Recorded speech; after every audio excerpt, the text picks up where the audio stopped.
dia 17 de maio foi o Dia Internacional contra a Homofobia. No país onde mais se mata LGBTQI+, no mundo, é cada vez mais urgente falarmos sobre o assunto. Precisamos combater a intolerância através do amor e do respeito.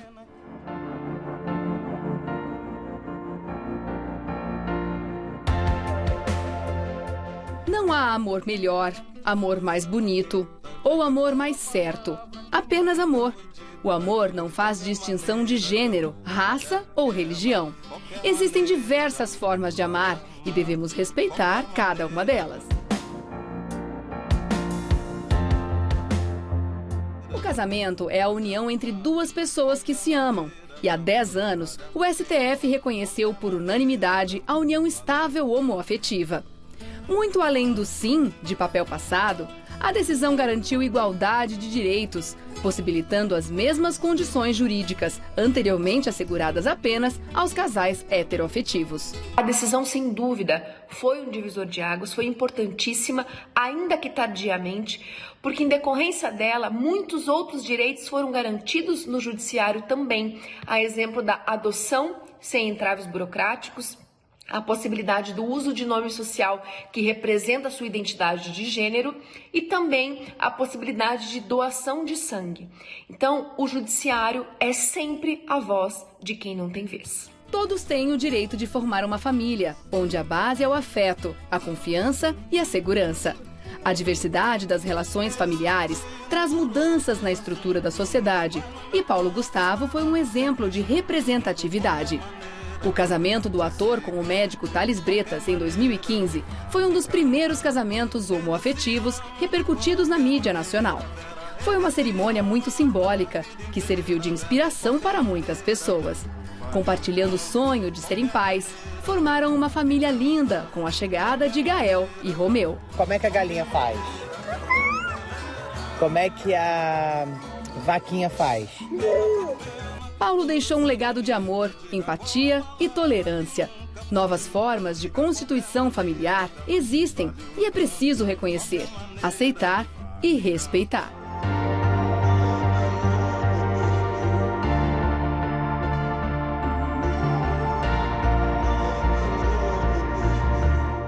Lindo, que VT lindo! Quero agradecer a Caroline Sigolini, que é advogada especialista em direito homoafetivo, que conversou com a gente nesse VT. Para você fazer contato com ela, é @Caroline Sigolini, tá? Com I-C, Caroline Sigolini. E eu tô aqui no estúdio com dois queridos que vieram agregar demais no programa desta quarta-feira, não só aqui nesse papo, como daqui a pouco também vocês vão descobrir como, tá? Paulo Tardivo, ator e culinarista, tudo bom, querido? Tudo bom, bem-vindo. Tudo bem, obrigado. E também o Thiago Pessoa, que é ator e produtor. Obrigada pela presença também. Prazer. Esses dois queridos são um casal e vieram contar um pouquinho pra gente sobre a sua história. Antes de mais nada, vamos começar do começo? Como é que vocês se conheceram? Conta pra gente. Através de um amigo em comum que a gente tinha. Eu sou de Salvador. Morei no Rio durante 7 anos, vim para São Paulo e estava procurando apartamento para dividir. O Paulo também estava procurando apartamento para dividir. E esse amigo comum juntou a gente para dividir apartamento. Só que não aconteceu. A gente se falou por MSN na época, né? 10 anos atrás. A gente falou durante uns 6 meses por MSN de eu em Campinas, ele aqui, de dividir apartamento. Era só um amigo em comum de alguém. E falam que cupido não existe, né? Mas sempre tem um cupido na história, né, amigo? Só que olha a curiosidade. Sem se conhecer pessoalmente. Passou uns meses, era domingo de carnaval. A gente se encontrou em uma boate sem saber que eram as pessoas que já tinham conversado por MSN há um tempo atrás. Ficamos sem saber que eram as mesmas pessoas. Continuamos ficando. E depois a gente foi descobrir que a gente já se conhecia sem se conhecer. Gente, essa tecnologia. Tinha que ser. Domingo de carnaval, gente. E a gente era da época do MSN, radiotáxi, videolocadora, porque a gente é das antigas. Né? Foi assim. Somos, né? Somos de época já, Conheceu né? nessa época. E é engraçado que eu aqui, agora eu estava olhando para vocês, eu falei assim, de onde que eu conheço os dois, né? É porque vocês são atores, né? Somos atores, Exatamente, somos colegas. a gente também éramos os diretores proprietários do Teatro Augusta, o extinto Teatro Augusta. Isso, exatamente, então, eu trabalhei lá, aluguei lá. Sim. E foi fechado em razão da pandemia? Não, Um pouco antes da pandemia, antes. por causa da crise que o teatro de rua começou a enfrentar em 2018. E aí, assim que vocês se conheceram, já rolou uma identificação meio que automática, em pouquíssimo tempo vocês já estavam morando juntos. E são casados há quanto tempo? 10 anos. A gente fez 10 anos dia 6 agora de março. Fizemos 10 anos. 10 anos, ó. Que orgulho. Que bonito, né? E são histórias que merecem ser contadas de fato, né? Afinal de contas, como a gente falou no VT, a gente ainda tem um nível de intolerância nesse país que não dá para compreender, né? Eu imaginei que quando eu chegasse a essa altura do campeonato, a gente já estaria em outro patamar, em outro nível, né? De tolerância, de aceitação e tudo mais. E a gente ainda encontra pessoas que fazem questão de ir na contramão. Olha, Rê, mas vou te dizer que eu que acompanho, né? Que fui um dos fundadores da parada, aquela coisa, né? Eu vou te dizer que foi uma evolução desses últimos 20 anos que eu não podia nem imaginar um momento como esse aqui, há 20 anos atrás, né? Eu lembro que a gente se reunia num café aqui em São Paulo de madrugada para falar de mortes de travestis, para falar de mortes de amigos com AIDS, e aí a família chegava e falava assim, sai do apartamento do meu filho. Família que tinha rejeitado o filho vinha para São Paulo, aí casava, né, ia morar com alguém, aí a família chegava quando ele morria e tirava aquela pessoa de lá que era parceiro há 10 anos, 20 anos, e jogava as coisas na rua, tomava o carro, tomava o telefone, sabe aquelas coisas? E não acontecia nada com Não acontecia nada, né, com a família. Sem dúvida temos muito a comemorar, né? Mas ainda temos um longo caminho, porque isso que você falou, ainda morte de travestis e etc. Isso infelizmente ainda acontece, né, Leão? Ainda temos um caminho a percorrer, né? Sem uma dúvida. desconstrução eterna. O bom dessa geração que está chegando, né? Os garotos, as meninas de 13, 14 anos na escola, dentro do seu próprio grupo, que eu tenho um afilhado de 13, 14 anos, assim, tio, aquele meu amigo tem o namorado dele que é meu amigo também. Então, assim, na nossa época... Meu afilhado está com 17 anos. Era muito velado, a gente sofria com 13, 14 anos, porque a gente já entendia a nossa sexualidade e falava assim, meu Deus, eu tô lascado. O que eu vou fazer com isso aqui? Como eu vou falar para meus pais? Como eu vou falar com meu amigo da escola? Hoje não.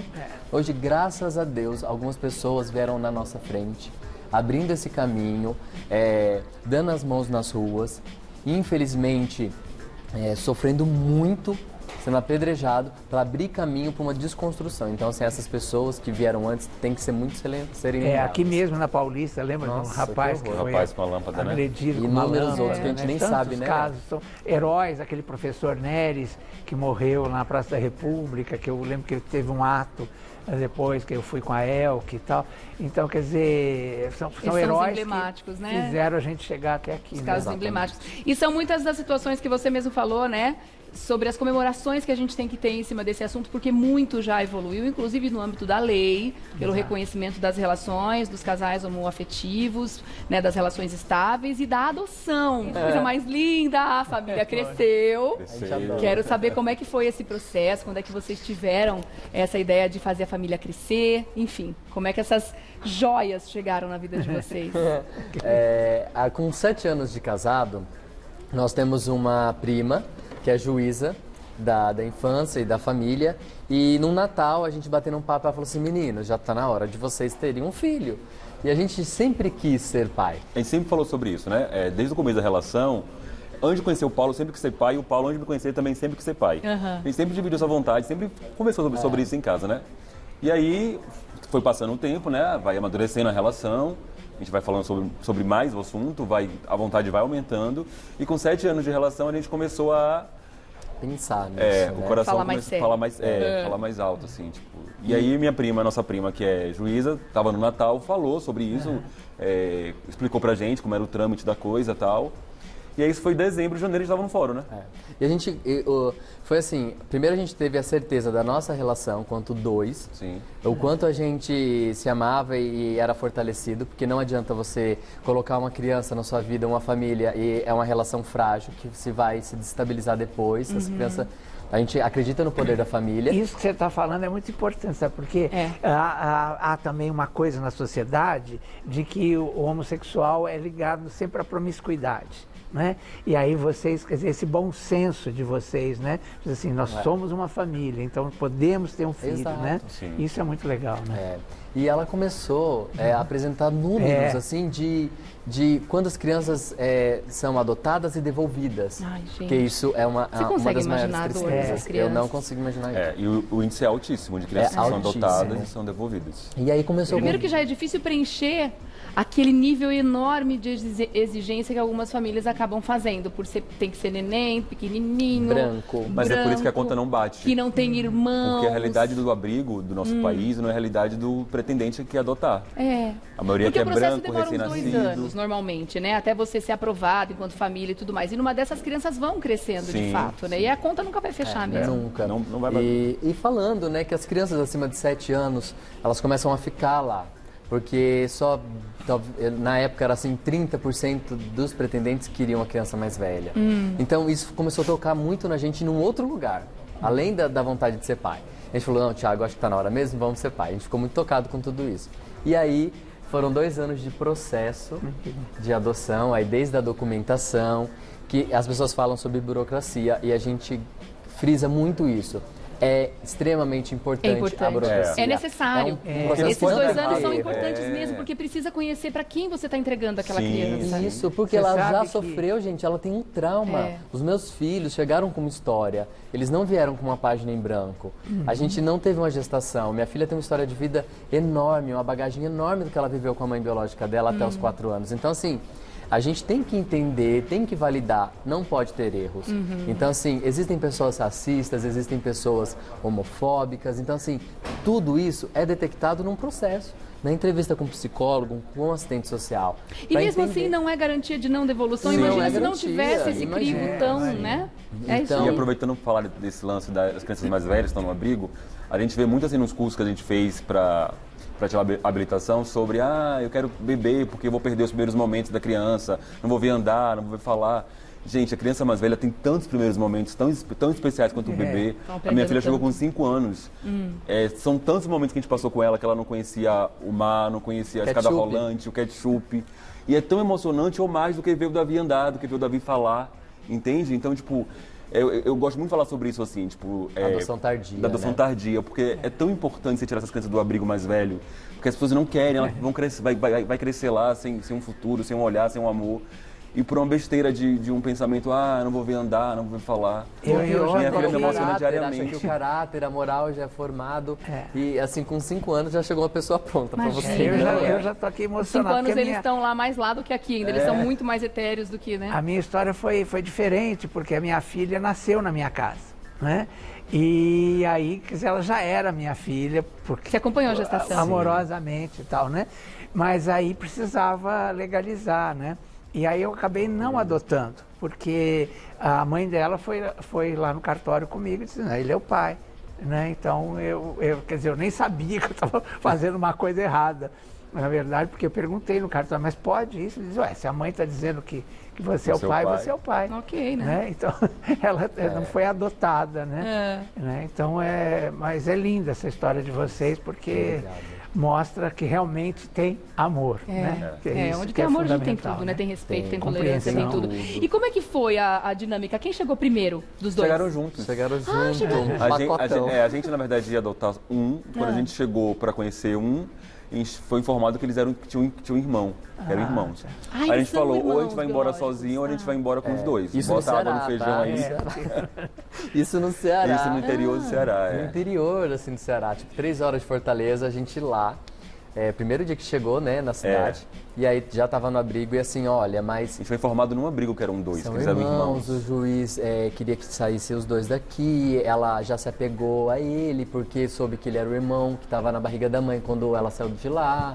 E é tudo que ela tem. A gente falou assim, meu Deus, Thiago, ou são os 2 ou não são nenhum. Vamos embora sozinho, E como faz a matemática? Dá conta? Porque você planeja um filho, né? A escola, o convênio médico. E tem toda a questão financeira envolvida, claro.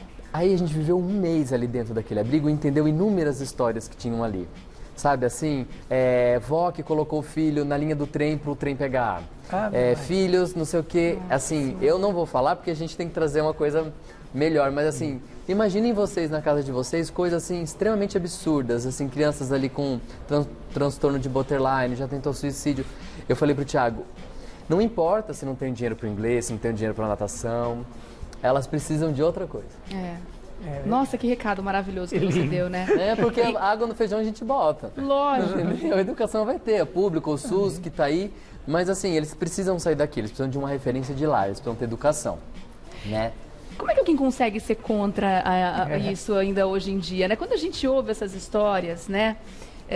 De uma criança que foi assassinada dessa forma, de outra criança que foi abandonada assim. A gente fica imaginando que a única coisa que falta para elas é uma família, né? Que essa palavra tão linda e tão especial, que é tudo que vocês têm para oferecer e que vocês deram para essas crianças. E o que é mais gostoso? Porque não adianta só ter família se não tem alegria, se não tem, né, essa coisa que vocês colocam. E vocês mostram isso. Eu estou arrepiadíssima de falar sobre isso. Porque certamente um casal hétero que abandonou essas crianças, né? Ou a falta da estrutura, da família mesmo, do que se defende tanto, né, como modelo padrão. Família é um direito, gente. Todo mundo aqui nasceu dentro de uma família, seja boa, ruim, pobre, rica. Todo mundo nasce numa família. Existem pessoas que não têm uma família. É o básico para você tentar realizar seus sonhos. É o básico, assim, é a primeira coisa que você nasce, você precisa ter. E tem gente que não tem. Eu achei curioso que a minha filha também é filha de cearense. Ah, que interessante. Agora eu adorei, tô contando muito essa história do TikTok, porque o que eu vi de vocês têm rede social, são bombadíssimos já, né? Isso que eu achei muito legal. E vocês mostram essa alegria, que isso eu acho que é a base para crianças felizes, né? Criança que é bem tratada é criança feliz. E a gente consegue ver isso no que vocês fazem. Isso começou com a Sara pedindo. A minha filha começou a pedir para fazer vídeo, que ela gosta, ela é super desinibida, e a gente foi brincar com ela na rede social e viralizou o vídeo. E aí... E vocês, como atores, além da interpretação maravilhosa, são mega criativos, né? Eu recebi um vídeo, a Raquel me passou, da produção de vocês, que é um vídeo em que vocês contam um pouquinho da história de um jeito bem resumidinho, assim, também, que tá no TikTok. Eu não sei se a gente tem esse vídeo ingestado pra colocar, mas se de repente der tempo, durante a culinária a gente coloca, Rô, por favor. Porque... essas histórias, elas somam demais na vida das pessoas. E eu espero que essa conversa que a gente está tendo aqui plante sementes, né, dentro do coração de outras pessoas, para que essa abertura, né, aconteça e que a gente tenha o que a gente tem de mais importante hoje, que é cuidar dessas crianças, né, esse cuidado. E é um bem que você faz para você mesmo, porque eu fico imaginando hoje como seria a minha vida sem minha filha. Exatamente. Seria sentido sem minha neta, né? Não dá. É outra coisa. Eu não lembro como eu era antes dos meus filhos. Eu tô no meu melhor momento, assim. Eu sou muito mais feliz com os meus filhos. Também. Muito mais. E as redes sociais, a gente nunca quis tanto, assim, mostrar tanta família. Mostrar sim, mas não. Hoje a gente pincela mais essa história porque a gente percebeu a nossa representatividade. Assim, demorou para perceber porque a gente estava envolvido, assim, em trocar a fralda de uma criança de 7 meses de idade. 2 chegou ao mesmo tempo, não tinha roupa. E que é um aprendizado louco, né? Aí hoje a gente entendeu que a gente recebe um monte de mensagem, a gente entende que isso não pode morrer. A gente precisa naturalizar famílias assim. Mais famílias já existiam antes da gente, precisam continuar existindo, e incentivar jovens ali que pensam e que têm medo, porque nós já tivemos esse medo, de não tenha medo, vai lá e tenha a sua família. Eu acho que eu fui uma das primeiras pessoas públicas assim a adotar, né? Sim. E aí eu sei de muitos casos de adoção depois da minha história, né? Que isso me emociona, né? E tem o outro lado, né? Quer dizer, os seus filhos... certamente, né, para eles vocês têm um significado incrível, né? Vocês são os pais, né? Para a cabecinha deles para sempre, né?